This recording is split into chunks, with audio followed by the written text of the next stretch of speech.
ॐ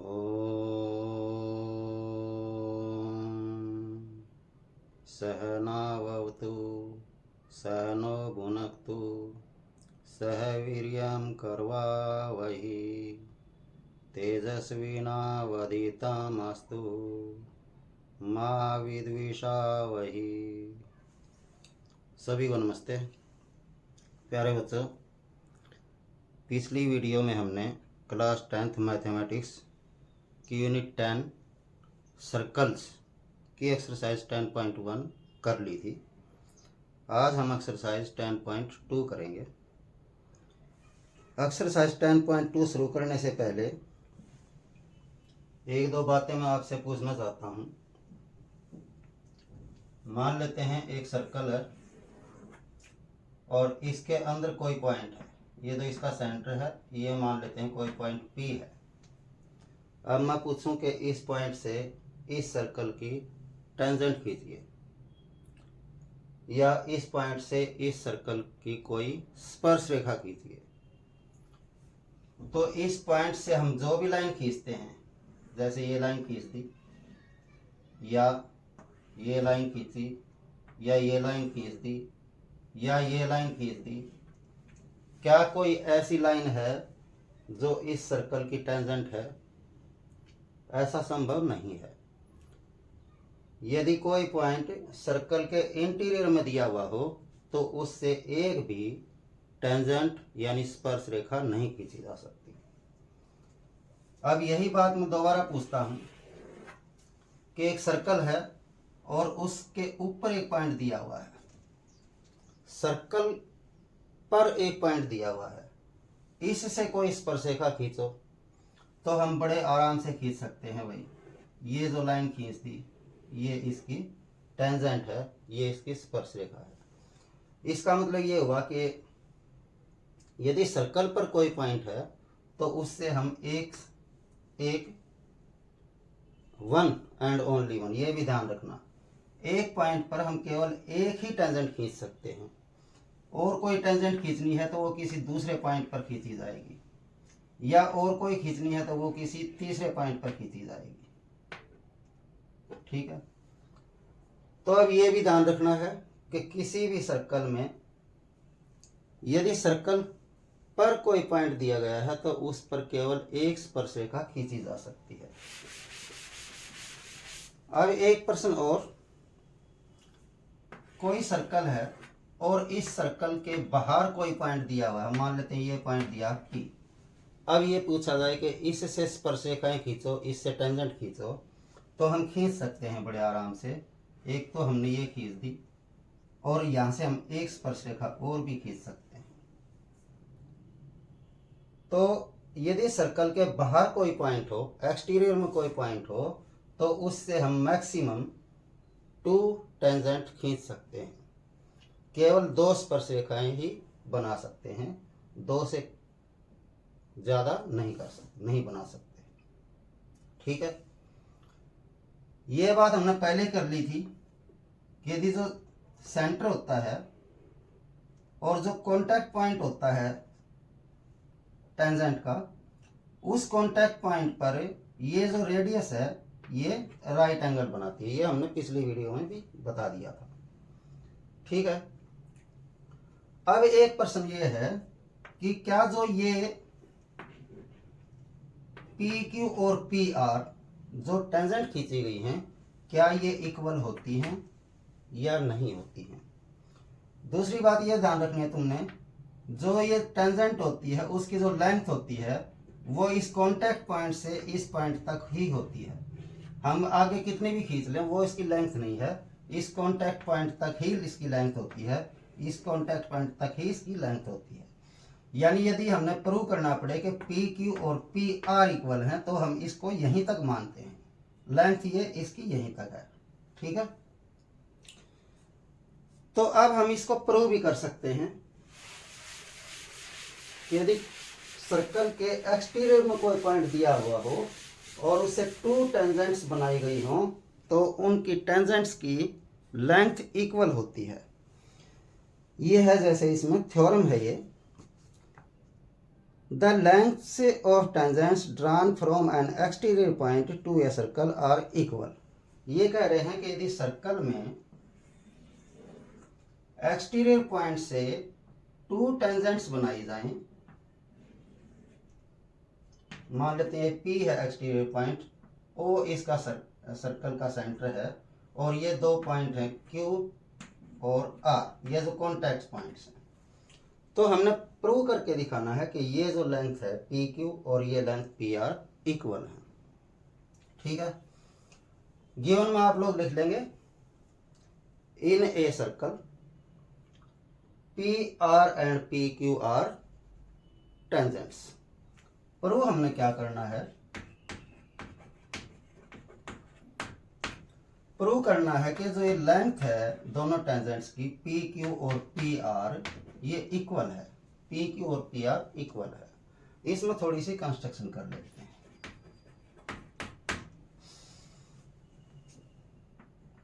OR को, OQ को और OP को ज्वाइन कर लेते हैं। ज्वाइन OR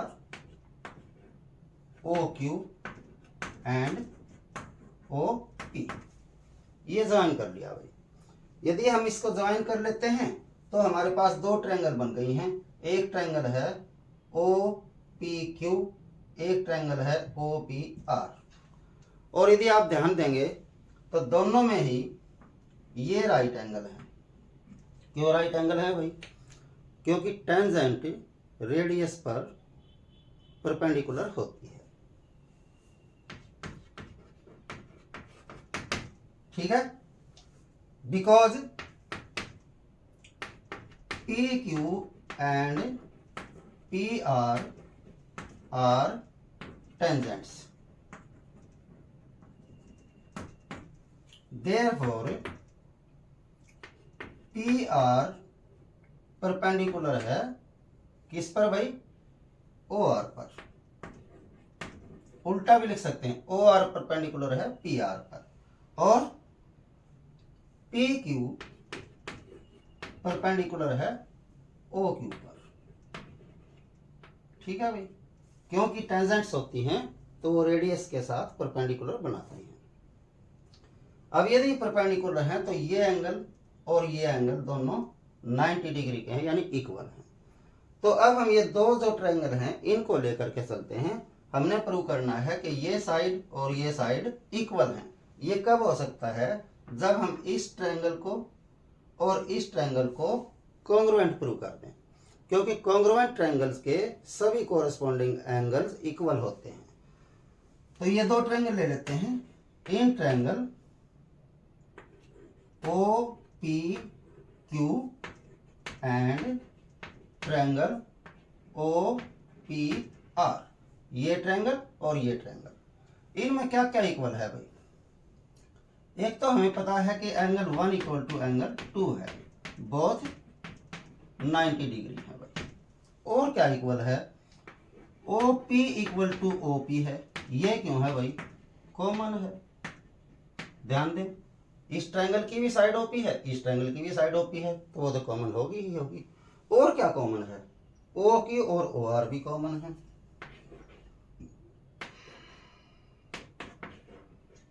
ये क्यों कॉमन है भाई? क्योंकि ये रेडियस है, और एक ट्रायंगल की सारी रेडियस इक्वल होती है।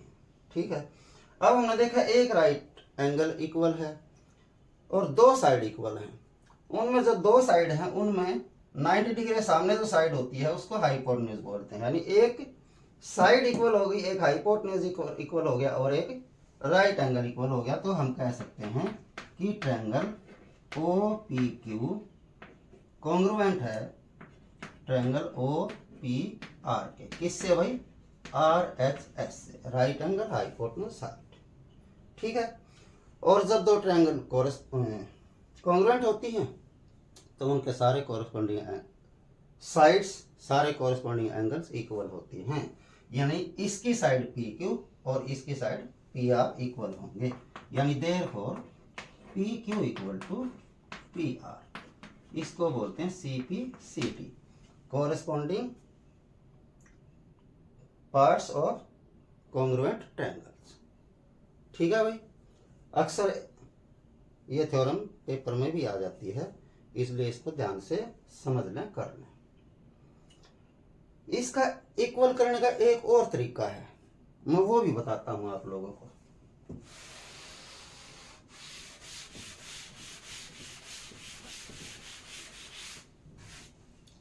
हमें ये तो पता चल ही गया है कि ये ट्रायंगल राइट ट्रायंगल है और ये ट्रायंगल भी राइट ट्रायंगल है। राइट ट्रायंगल है तो हम उसमें पाइथागोरस थ्योरम का यूज कर सकते हैं। तो यदि हम इसमें पाइथागोरस थ्योरम लगाते हैं तो ये जो पी क्यू है ये हाइपोटेन्यूज है, यानी in right triangle O P Q,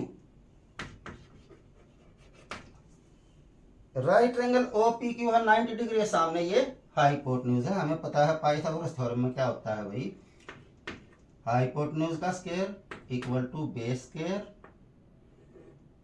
base P Q लगा लो या ओ क्यू लगा लो, प्लस परपेंडिकुलर स्क्वायर होता है।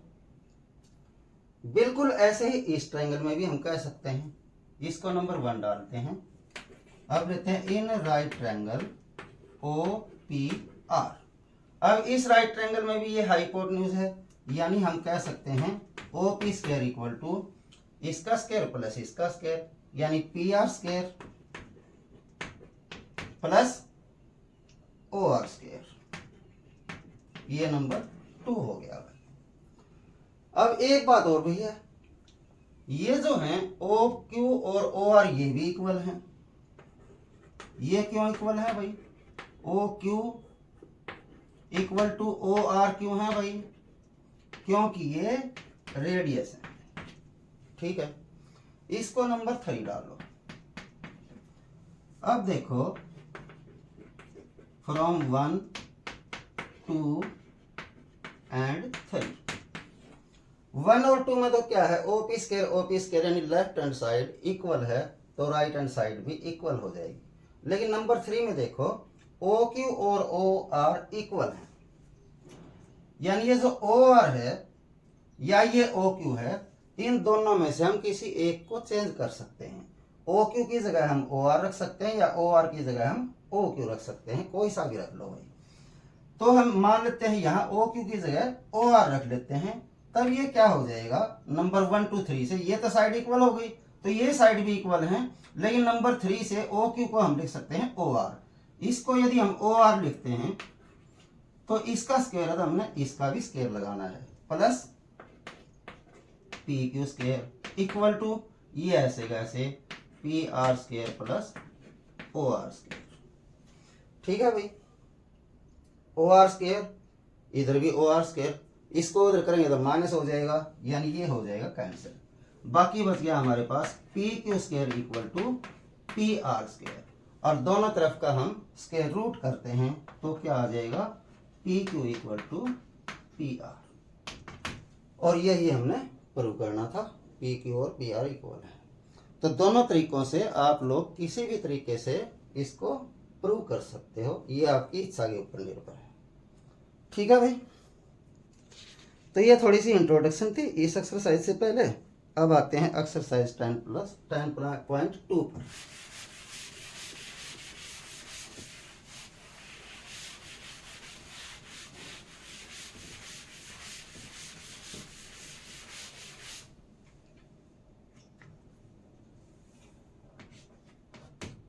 Exercise 10.2 sum number 1। First sum में कहा है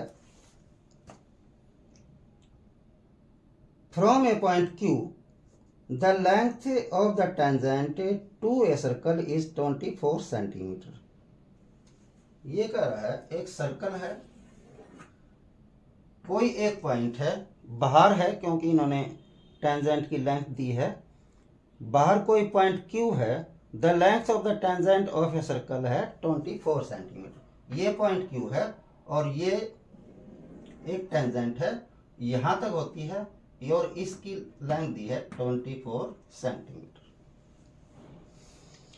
and the distance of Q from the centre is 25 centimetre. ये जो सेंटर है इस सेंटर से इस क्यू की दूरी यानी डिस्टेंस है 25 सेंटीमीटर। फिर उन्होंने कहा है the radius of the circle is, इसकी रेडियस कितनी होगी, हम रेडियस ये लेंगे भाई, ठीक है। यहाँ इस पॉइंट को हम P मान लेते हैं, जो कॉन्टेक्ट पॉइंट है वो P है। अब हमें पता है ये टेंजेंट है, तो ये रेडियस के साथ राइट एंगल बनाएगी। इसका मतलब ये जो ट्रायंगल है राइट एंगल ट्रायंगल है। तो इन राइट ट्रायंगल OPQ, ठीक है। इससे पहले आप लिखना चाहें तो लिख सकते हैं कि tangent is perpendicular to radius, ठीक है। ये हमने पहले सीख लिया है, कर लिया है। तो ये थ्योरम है कि रेडियस और टेंजेंट एक दूसरे पर परपेंडिकुलर होते हैं। तो अब राइट ट्रायंगल में दो साइड दी हुई हैं, तीसरी साइड हमने फाइंड करनी है रेडियस, तो हम पाइथागोरस थ्योरम का यूज कर सकते हैं। हमें पता है पाइथागोरस थ्योरम में होता है hypotenuse square equal to base square plus perpendicular square, ये पाइथागोरस थ्योरम है, ठीक है। हाइपोटेन्यूज स्क्वायर, हाइपोटेन्यूज इसका 90 डिग्री के सामने जो होता है हाइपोटेन्यूज होता है, यानी 25 है इसका स्क्वायर इक्वल टू बेस, इसको मान लो या इसको मान लो, इसमें कोई थीटा का चक्कर तो है नहीं कि थीटा के साथ जो होगा वो बेस होगा, तो कोई से कोई मान सकते हैं। मान लेते हैं 24 है, 24 स्क्वायर और प्लस परपेंडिकुलर फिर r है, यानी r का स्क्वायर। ये हो गया 625, ये हो गया 576 प्लस r स्क्वायर। हमने r फाइंड करना था, इसको इधर कर लेते हैं। 625 माइनस 576 हो जाएगा इक्वल टू बच गया r स्क्वायर। माइनस करते हैं, अभी 15 में से 6 गए 9, यहाँ 11 में से 7 गए 4, और बस इतना बच गया इक्वल टू है r स्क्वायर। और दोनों का रूट करते हैं या स्क्वायर को इधर करते हैं तो r इक्वल टू हो जाएगा √49, जिसको हम प्लस माइनस 7 लिख सकते हैं। लेकिन हम r क्या लेंगे, केवल 7 लेंगे पॉजिटिव। क्यों? क्योंकि रेडियस जो है उसकी लेंथ नेगेटिव में तो हो नहीं सकती है, इसलिए रेडियस आ गई उसकी 7 सेंटीमीटर। यानी इसका जो ए पार्ट है, ऑप्शन जो ए है वो इसका करेक्ट है, ठीक है। सेकंड पे आते हैं।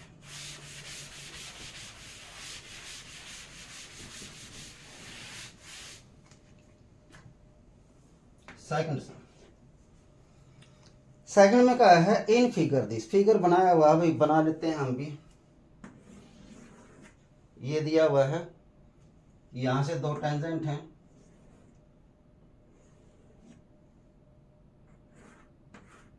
ये टेंजेंट है दो, ये शायद P लिखा हुआ है, और ये P और Q, ये P है ये Q है, ये टेंजेंट है। और रेडियस को इन कॉन्टैक्ट पॉइंट से ज्वाइन किया गया है, और ये बताया है कि ये जो एंगल है ये 110 डिग्री है। अब पढ़ लेते हैं। In figure this TP and TQ are the to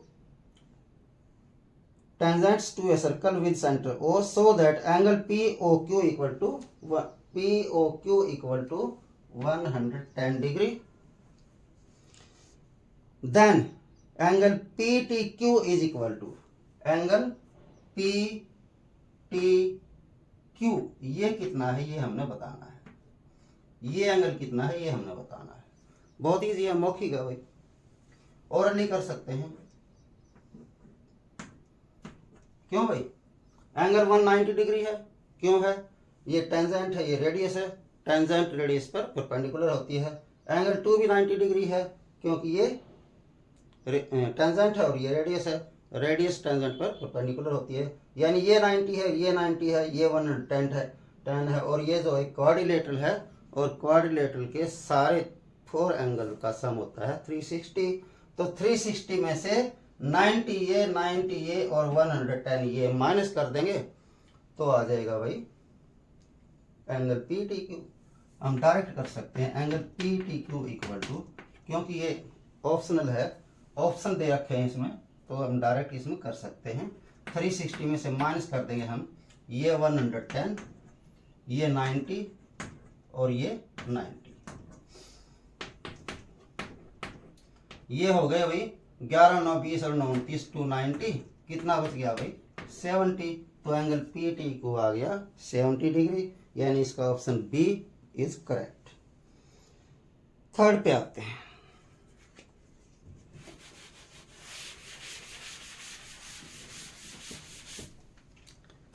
third sum में कहा है if tangents P A and P B from a point P to a circle with centre ओ।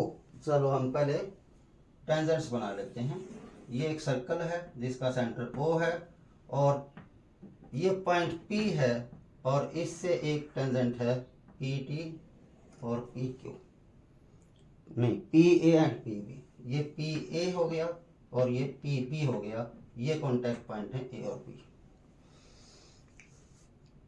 आगे का है are incline to each other at angle of 80 degree.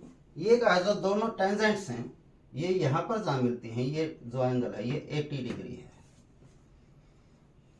Then angle P O A is equal to angle P A, नहीं angle P O A, P O A, angle P O A, ये angle हमने बताना है। जैसे हमने angle P O ए लिखा है तो बीच में जो पॉइंट होता है वहां पर एंगल बनता है, इसमें ओ बीच में, तो यहाँ ओ पर जो एंगल बना हुआ है ये कितना है ये हमने बताना है। ठीक है भाई, तो हम एक कंस्ट्रक्शन कर लेते हैं, इसको भी ज्वाइन कर लेते हैं। ठीक है, अब हमें पता है ये एंगल है 90 डिग्री और ये एंगल भी है 90 डिग्री। क्यों? क्योंकि पी ए और पी बी टेंजेंट्स हैं और टेंजेंट और रेडियस एक दूसरे पर परपेंडिकुलर होते हैं। ठीक है, अब इस ट्रायंगल में और इस ट्रायंगल में हमें पता है जो पी ए और पी बी है ये इक्वल होगा। क्यों होगा भाई? हमने पहले प्रूव किया है ये थ्योरम कि यदि सर्कल के एक्सटीरियर में कोई पॉइंट हो तो वहां से खींची गई दोनों टेंजेंट्स की लेंथ इक्वल होती है। यानी P A equal to P B है, P O equal to P O है और O A equal to O B है, यानी तीनों साइड्स इक्वल हैं। तो हम कहेंगे ये जो ट्रायंगल्स हैं ये कॉन्ग्रुएंट हैं और कॉन्ग्रुएंट ट्रायंगल्स के सभी कोरिस्पॉन्डिंग एंगल्स इक्वल होते हैं। यानी ये एंगल इक्वल टू ये एंगल होगा और ये एंगल इक्वल टू ये एंगल होगा। ठीक है भाई, यानी यदि ये इक्वल हो गए तो टोटल 80 है, 40 ये हो गया, 40 ये हो गया। फिर हम ये वाली ट्रायंगल लेंगे, इसमें ये 40 है, ये 90 है, ये एंगल हमने फाइंड करना है। हो गया भाई। थर्ड सम, तो in triangle AOP and triangle BOP क्या क्या इक्वल हो गया भाई? PA इक्वल टू PB है। क्यों है भाई? ये टेंजेंट्स हैं। ओके, और PO इक्वल टू PO ये क्यों इक्वल है भाई? क्योंकि ये कॉमन है। और AO इक्वल टू BO ये क्यों इक्वल है भाई? ये रेडियस है। यानी therefore triangle AOP is congruent to triangle BOP। ठीक है, किससे भाई? साइड साइड साइड क्राइटेरियन से। ठीक है, और जब दो ट्रायंगल कॉन्ग्रुएंट होती हैं तो उनके कोरस्पॉन्डिंग एंगल भी इक्वल होते हैं। यानी therefore angle 3 equal to angle 4, CP/CT इसको लिख देते हैं।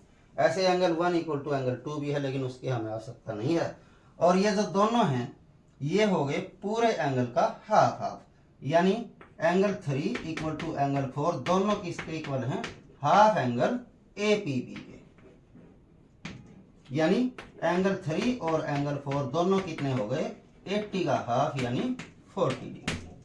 ठीक है, अब ले लेते हैं हम इन ट्रायंगल AOP या APO जो भी आप लिखना चाहें। हम इसमें कह सकते हैं कि जो एंगल 3 है प्लस एंगल PAO है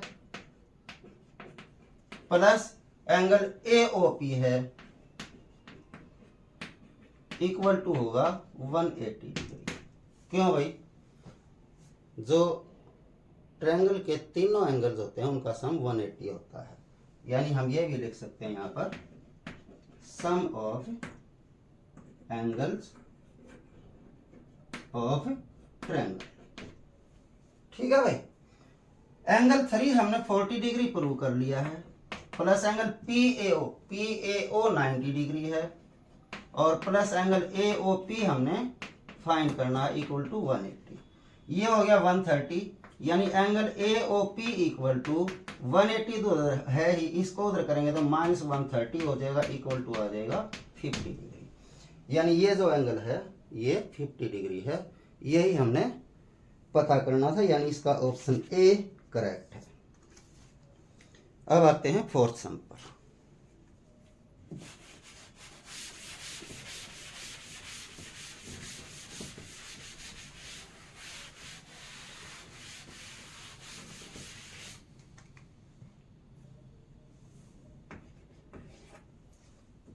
फोर्थ सम में लिखा है prove that the tangent drawn at the ends of a diameter of a circle are parallel। Okay, ये कहा है एक सर्कल है, उसका डायमीटर है, मान लेते हैं AOB इसका डायमीटर है, और ये कहते हैं कि जब डायमीटर के एंड पर जो टेंजेंट्स खींची गई हैं, एक टेंजेंट ये हो गई और एक टेंजेंट ये हो गई। ये जो टेंजेंट है मान लेते हैं ये x है और ये y है पूरी, ये जो टेंजेंट है ये पैरेलल है। Prove that the tangents drawn at the ends of a diameter of a circle are parallel. ये पैरेलल है, ये हमने प्रूव करना है। गिवन में आप लिख सकते हैं in a circle AOB is a diameter and X and Y are tangents। ठीक है भाई, हमने प्रूव करना है कि जो X है और Y है वो सिमिलर है, पैरेलल है। ये और ये लाइन और ये लाइन पैरेलल है, ये हमने प्रूव करना है। बहुत ही इजी सम है भाई। ये रेडियस है तो ये जो एंगल होगा 90 डिग्री होगा, ये भी रेडियस है तो ये जो एंगल होगा ये भी 90 डिग्री है। हालांकि इधर भी है, दोनों तरफ के 90 डिग्री होते हैं, लेकिन हमने अपोजिट लेने हैं। तो हम कह सकते हैं भाई because X is a tangent, therefore जो X लाइन है वो परपेंडिकुलर है OA पर। ऐसे ही तो हम इसमें ये भी कह सकते हैं therefore angle 1 equal to 90 degree. ऐसे ही जो Y है वो भी एक टेंजेंट है, तो हम ये कहेंगे कि Y जो है परपेंडिकुलर है OB पर। तो हम ये भी कह सकते हैं कि एंगल जो 2 है वो 90 डिग्री है। ठीक है भाई। अब ये नंबर 1 और ये नंबर 2, अब फ्रॉम 1 और 2 से रिजल्ट क्या निकलता है? 1 और 2 से क्या रिजल्ट निकलता है? 1 भी 90 है, 2 भी 90 है, तो हम कहेंगे एंगल 1 इक्वल टू एंगल 2। लेकिन ध्यान दें ये एक सीधी लाइन है, ये दो एंगल इक्वल हो गए हैं, तो इसका मतलब है ये लाइन और ये लाइन पैरेलल है। क्यों है भाई?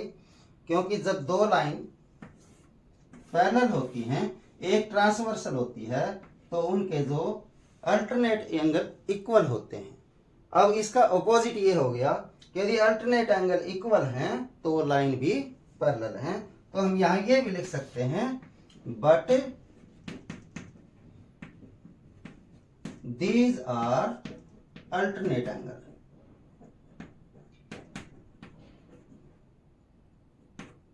alternate angles, therefore x is parallel to y। यदि अल्टरनेट एंगल इक्वल हैं तो लाइन होती है पैरेलल। ठीक है भाई। अब आते हैं सम नंबर 5 पर।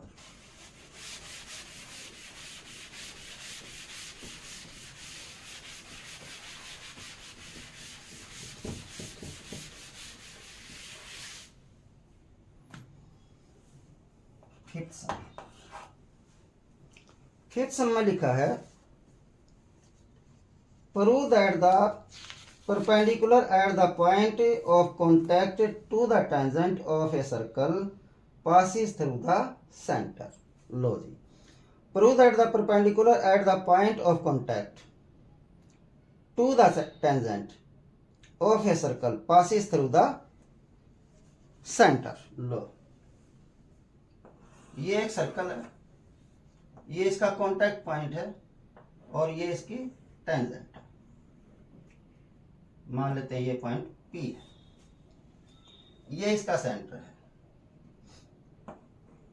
ये तो हमें पता है ही भाई कि यदि हम OP को मिलाते हैं तो ये इस पर राइट एंगल होता है, परपेंडिकुलर होता है। लेकिन इन्होंने कहा कि प्रूव करो कि इस लाइन से जो परपेंडिकुलर ड्रा किया जाए तो वो सेंटर से ही होकर गुजरेगा। ये हमने प्रूव करना है। मान लेते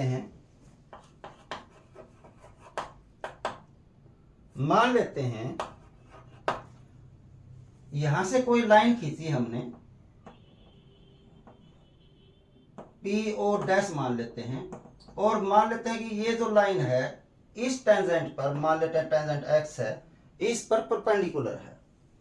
तो हम ले लेते हैं O'P perpendicular to x, line x। ये पूरी लाइन को x नाम दे दिया गया है। ठीक है। मान लिया कि ये इस पर परपेंडिकुलर है, लेकिन हमें पता है भाई जो OP है वो परपेंडिकुलर है x पर। क्यों है भाई? क्योंकि जो टेंजेंट होती है इज परपेंडिकुलर टू रेडियस होती है, टेंजेंट रेडियस पर परपेंडिकुलर होती है। ठीक है। अब इन दोनों से हम क्या सोचते हैं भाई कि इस पॉइंट पर ये भी परपेंडिकुलर और ये भी परपेंडिकुलर, ये तो हो ही नहीं सकता। क्यों नहीं हो सकता भाई? But this is impossible.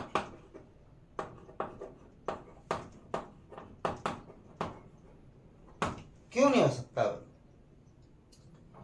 क्योंकि किसी एक पॉइंट पर, किसी लाइन पर, एक पॉइंट पर जो परपेंडिकुलर ड्रा किया जा सकता है वो किसी एक पॉइंट से ही ड्रा किया जा सकता है। ये नहीं हो सकता कि इसके साइड में कोई और पॉइंट भी हो जाए, वहां से ये परपेंडिकुलर निकल जाए। केवल एक ही, इसी लाइन पर तो कितने भी पॉइंट हो सकते हैं परपेंडिकुलर लाइन पर, लेकिन कोई और पॉइंट अलग, इस लाइन से अलग और कोई लाइन ऐसी नहीं, और कोई पॉइंट ऐसा नहीं हो सकता जो इस पर परपेंडिकुलर ड्रा किया जा सके। ठीक है। या इससे हम ये भी कह सकते हैं कि ये जो पॉइंट है और ये जो पॉइंट है O' ये होने चाहिए एक जगह पर। ठीक है। तभी ये दोनों इस पर परपेंडिकुलर हो सकते हैं।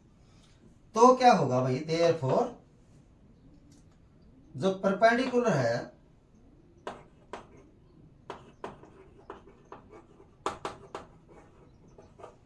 जो परपेंडिकुलर ड्रा किया गया है P से, परपेंडिकुलर फ्रॉम P, वो कहां से गुजरेगा भाई? O से ही गुजरेगा।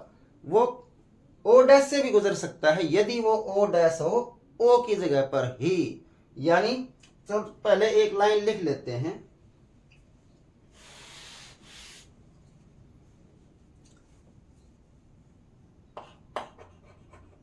This can be possible if O and O' coincide। यदि ये coincide होंगे तब ही ये संभव है। इसलिए हम कहेंगे therefore perpendicular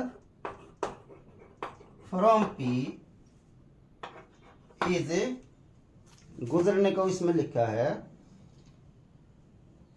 prove that the tangent drawn the ends of a diameter of नहीं, prove that the perpendicular at the point of contact to the tangent to a circle passes, हाँ passes, P is passes through centre O. ठीक है, ये कहा था एक tangent है, prove करो कि इस टेंजेंट पर जो परपेंडिकुलर खींचा जाएगा सर्कल के अंदर वो सेंटर से ही जाएगा, सेंटर ओ से ही जाएगा। तो हमने इसका उल्टा मान लिया कि एक और पॉइंट है ओ डैश जहां से इस पर परपेंडिकुलर ड्रा किया जा सकता है। तो यदि हम यहां से परपेंडिकुलर ड्रा कर लेते हैं, लेकिन हमें पहले से पता है कि जो OP है वो तो परपेंडिकुलर है ही, क्योंकि टेंजेंट रेडियस पर परपेंडिकुलर होता है। तो ऐसा तो हो ही नहीं सकता कि इस पॉइंट पर इन दो अलग अलग पॉइंट से यहाँ पर परपेंडिकुलर ड्रा किया जा सके, ऐसा हो ही नहीं सकता। केवल ये तभी संभव है जब ये दोनों पॉइंट एक ही जगह पर हो, यानी कोइंसाइड हो, तब ही संभव है। तो हम कहेंगे कि जो P से परपेंडिकुलर खींचा जाएगा वो सेंटर से ही जाएगा, यानी ये O डैश भी या सेंटर पर ही हो, तब ही ये संभव है। तो इससे हम कह सकते हैं कि यदि कॉन्टैक्ट पॉइंट से परपेंडिकुलर ड्रा किया जाए टेंजेंट पर तो वो सर्कल के सेंटर से ही होकर जाएगा। ठीक है भाई, अब आते हैं 6th सम पर।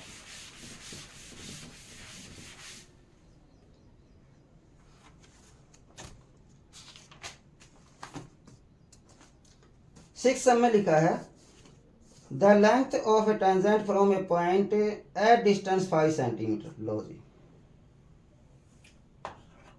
सिक्स सम, एक सर्कल है, ये लिखा the length of a tangent from a point A at distance 5 centimetre from the centre. ये सेंटर है O और यहां पर कोई पॉइंट दिया है, मान लिया P, और ये इन्होंने कहा है कि इसका जो डिस्टेंस है वो 5 centimetre, at a distance of 5 centimetre, ये 5 सेंटीमीटर डिस्टेंस है। सर्कल इज 4 सेंटीमीटर, ये कहा है the length of tangent is 4 centimetre. यहां से कोई टेंजेंट खींची गई है और इस टेंजेंट की लेंथ जो है 4 सेंटीमीटर है, मान लेते हैं ये R है। आगे इन्होंने लिखा है find the radius of the circle. ये रेडियस हमने फाइंड करनी है, तो ये हम रेडियस ले लेंगे भाई, इस रेडियस को हमें फाइंड करना है। फिर से ये तो वैसा ही पहला ऐसा हम पहले कर चुके हैं, क्योंकि जो रेडियस है और जो टेंजेंट है वो एक दूसरे पर परपेंडिकुलर होते हैं। जो PR है वो परपेंडिकुलर है R पर कह लो या OR पर कह लो। ठीक है,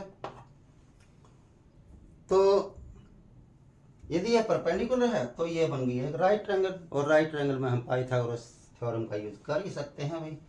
तो इन राइट ट्रायंगल ORP, आप इसको नाम कैसे भी दे सकते हैं, PRO भी दे सकते हैं, POR भी दे सकते हैं, ORP भी दे सकते हैं। ठीक है, hypotenuse square equal to base square plus perpendicular square, ये है पाइथागोरस थ्योरम। ठीक है, हाइपोटेन्यूज जो 90 डिग्री सामने होता है वो होता है, और ये दिया हुआ 5 सेंटीमीटर, इसका स्क्वायर इक्वल टू बेस हम कोई सा भी ले सकते हैं, मान लेते हैं ये ले लेते हैं 4 स्क्वायर, और ये है इसका R स्क्वायर जो हमने फाइंड करना है रेडियस। ये हो गया 25 इक्वल टू ये हो गया 16 प्लस R स्क्वायर, इसको इधर करते हैं -16 हो जाएगा इक्वल टू R स्क्वायर, ये बच गया 9 इक्वल टू R स्क्वायर। हमने R फाइंड करना है तो इधर रूट आ जाएगा 9 का, और ये आ जाएगा +-3, लेकिन R रेडियस जो है वो केवल पॉजिटिव ही हो सकती है, तो इसकी रेडियस आ गई 3 सेंटीमीटर। यही हमने फाइंड करना था। ठीक है भाई, अब आते हैं 7th सम।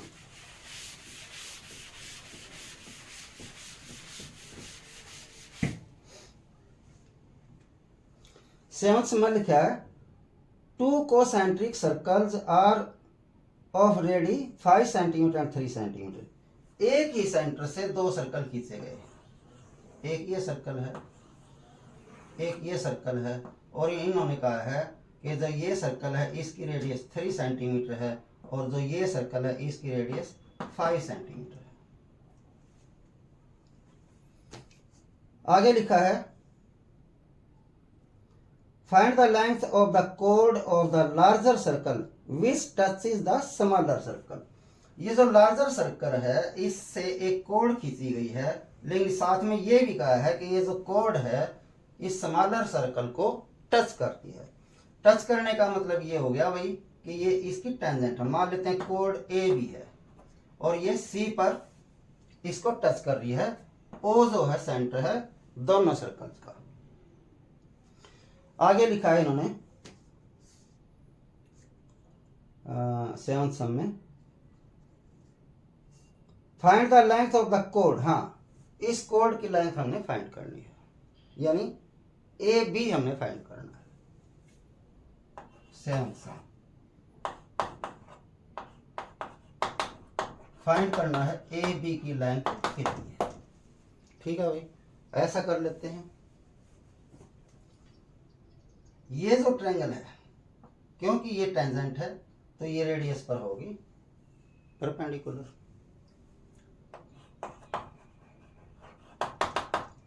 ध्यान दें भाई, जो ओ सी है वो परपेंडिकुलर है ए बी पर। क्यों है भाई?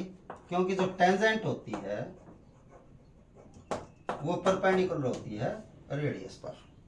ठीक है, अब क्योंकि ये राइट ट्रायंगल है तो राइट ट्रायंगल में तो हम भाई राइट ट्रायंगल में हम पाइथागोरस का यूज कर सकते हैं, यानी in right triangle O C A वही hypotenuse square equal to base square plus perpendicular square, ये है पाइथागोरस। हाइपोटेन्यूज स्क्वायर 90 डिग्री के सामने जो भी होता है वो हो गया 5 का स्क्वायर इक्वल टू बेस, हम चलो ये लगा देते हैं ए सी स्क्वायर और प्लस परपेंडिकुलर इसका 3 स्क्वायर, यानी ये हो गया 25 equal to A C square plus 9 को इधर करो 25 minus 9 equal to A C square, ये बच गया 16 equal to A C square, या ए सी इक्वल टू आ गया भाई √16 यानी प्लस माइनस 4। लेकिन हम केवल पॉजिटिव लेंगे, क्यों भाई?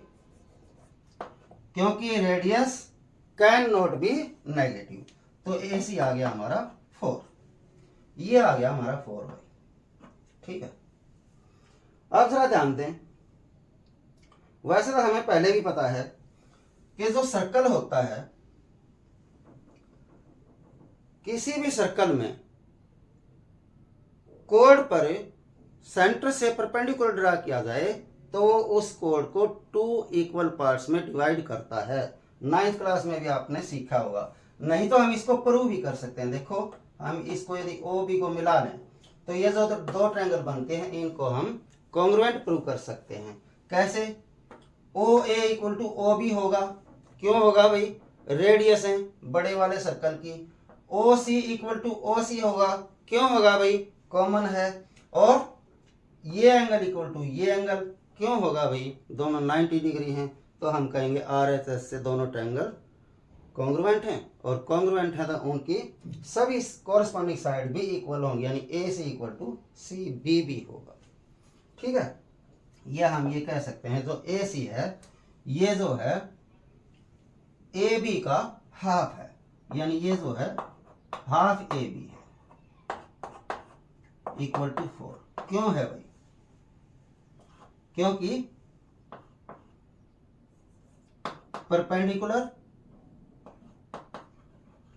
फ्रॉम द सेंटर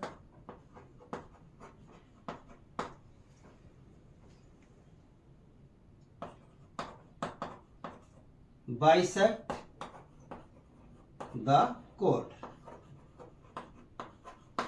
इससे ही समझ जाना भाई, perpendicular from the centre bisect the code, code को बाइसेक्ट करता। ध्यान दें, ये है बड़ा सर्कल, इसकी ये कोड है और ये सेंटर से इस पर परपेंडिकुलर ड्रा किया हुआ है। ठीक है, इसका मतलब इस ये दोनों पार्ट इक्वल होंगे। इस 2 को इधर कर देते हैं भाई, तो ए बी इक्वल टू आ जाएगा 4 to the 8 centimetre. A B क्या है भाई हमारा, ये कोड, यानी हमने क्या फाइंड करना था, ए बी यानी कोड की लेंथ आ गई 8 सेंटीमीटर। ठीक है भाई, 7 सम हो गए हैं, पौने घंटा की वीडियो हो गई है। बाकी जो सम बचे हैं इसमें 13 सम हैं, बाकी 6 जो सम बचे हैं वो अगली वीडियो में करेंगे। इस वीडियो में इतना ही, एक लंबा हम बोल करके मेरे साथ इसको यहीं समाप्त करते हैं।